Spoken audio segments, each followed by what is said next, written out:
Hello everyone, welcome back to our channel. In this video, I will guide you through how to add poll on Instagram group chat.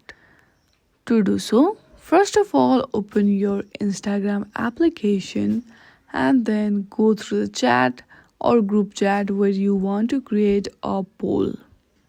Once you are there, on the searching bar, type the message which I am typing.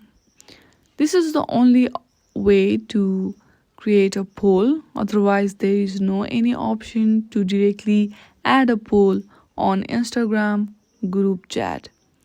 You have to give the options with the numbers and they have to vote with the numbers. Once you do that, hit on the send button and you are good to go. In this very easy step, you can add a poll on Instagram. I hope you like this video. If you like this video, then please do not forget to like and subscribe to our channel. Thank you for watching.